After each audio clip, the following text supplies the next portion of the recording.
On a ici trois primitives à calculer. La première, on regarde la fonction cosinus x puissance 1234 fois sinus x.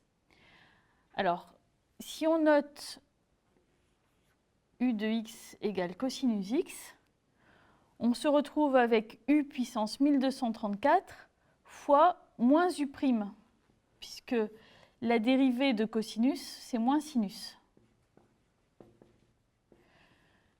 Donc, on connaît une primitive de u puissance 1234 fois u', c'est u puissance 1235 sur 1235, et on reporte le signe moins. Remplaçons u par son expression. On a donc pris le crochet de moins cosinus x puissance 1235 sur 1235, c'est-à-dire moins cosinus x puissance 1235 sur 1235, plus une constante. Primitive suivante, on regarde la fonction 1 sur x ln de x, ce qu'on peut réécrire comme primitive de 1 sur x sur ln de x dx. Ici, la fonction qui est au numérateur, c'est la dérivée de celle qui est au dénominateur. On a donc une expression de la forme u' sur u. Ça, on sait primitiver en logarithme.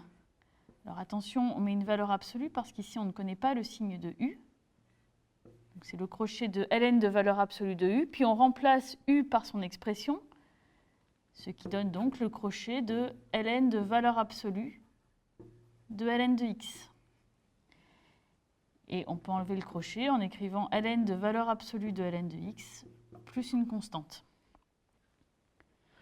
Pour la troisième, on ne voit pas tout de suite d'expression de la forme u' sur u ou de dérivée évidente de fonctions composées, donc on va vraiment faire un changement de variable. On va poser petit u égale exponentielle x. Alors, on vérifie que c'est vraiment un changement de variable, c'est-à-dire qu'on peut aussi exprimer x en fonction de u. Donc là, on a la réciproque de l'exponentielle, c'est le log, donc x est égal à ln de u. Et le dx dans l'intégrale sera remplacé par la dérivée de ln de u fois du. La dérivée de ln de u, c'est 1 sur u. Donc on remplace, on obtient du 1 sur 3 plus exponentielle moins x. Alors exponentielle moins x, c'est 1 sur exponentielle x, c'est-à-dire 1 sur u. Et le dx est donc remplacé par 1 sur u du. Si on simplifie la fraction rationnelle, on obtient donc du 1 sur 3u plus 1 du. Donc ici, c'est une fonction inverse. On sait primitiver à l'aide d'un log. Donc on primitive avec ln de valeur absolue de 3u plus 1. Alors ici, pour compenser le 3 qui va apparaître quand on dérive cette expression, on doit diviser par 3.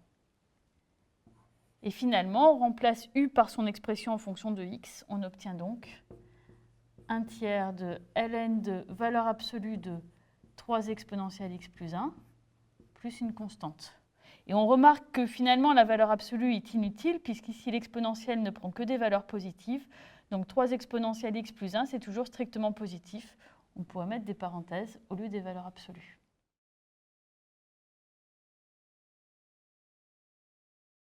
Dernière primitive, celle de 1 sur racine de 4x moins x carré. Alors, on connaît des primitives de fonctions qui ressemblent un petit peu à ça. On peut penser par exemple à 1 sur racine de 1 plus ou moins x carré. Et on va essayer de faire apparaître cette forme-là. Donc pour cela, sous la racine carrée, on va faire apparaître l'expression moins x carré. Donc on a mis le moins en facteur, ça, on obtient du moins 4x.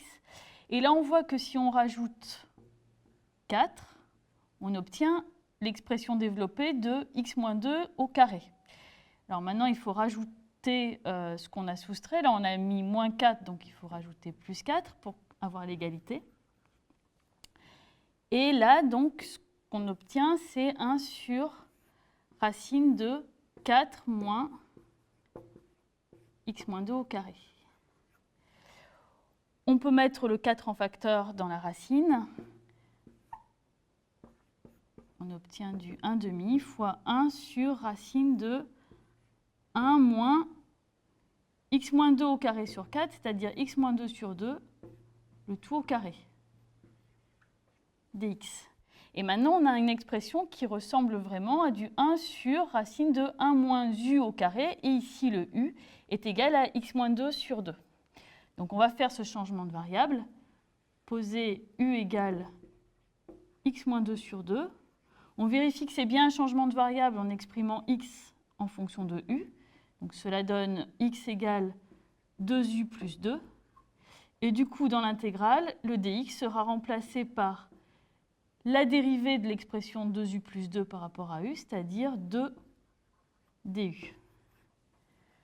Remplaçons. On obtient, alors le 1/2, on peut le sortir de l'intégrale. 1/2 de l'intégrale 1 sur racine de 1 moins u carré, puisqu'on a tout fait pour, et on remplace le dx par 2 du. Le 2 se simplifie, et on reconnaît la dérivée d'une fonction qu'on connaît, qui est arcsinus. Et finalement, les primitives de la fonction 1 sur racine de x moins x carré sont exactement les fonctions de la forme arcsinus x moins 2 sur 2 plus une constante, puisqu'ici, le u qui apparaît dans le crochet est celui qu'on a obtenu par changement de variable.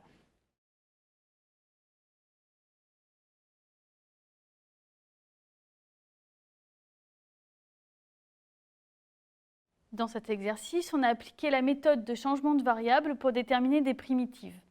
On a rencontré deux cas de figure. Le premier était lorsqu'on cherchait à primitiver une fonction de la forme f de u de x fois u' de x. Ici, l'expression qui est sous l'intégrale est en fait la dérivée de grand F de u si grand F' est égal à petit f. Donc on connaît une primitive de la fonction qui est sous l'intégrale, et donc l'intégrale c'est le crochet de la primitive qu'on a trouvée. Maintenant, si on cherche à primitiver une fonction petit g de x, on peut essayer de se ramener à la forme précédente. Et souvent, pour cela, on donne une indication de faire le changement de variable x égale u de t. Cela signifie qu'on doit d'abord vérifier qu'il s'agit bien d'un changement de variable. Donc, il faut arriver à exprimer petit t en fonction de x. Ça signifie que la fonction u sera bijective.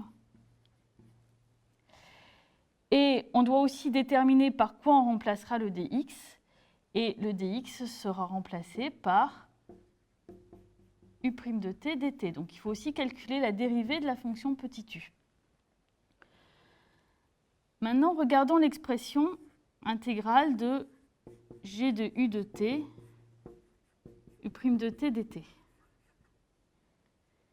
Ça, exactement par le même argument que précédemment, c'est en fait g de u de t. Normalement, si on a fait un bon changement de variable, on obtient ici une fonction de t qui est beaucoup plus simple à primitiver que la fonction petit g dont on était parti. Et donc, on sait calculer cette intégrale.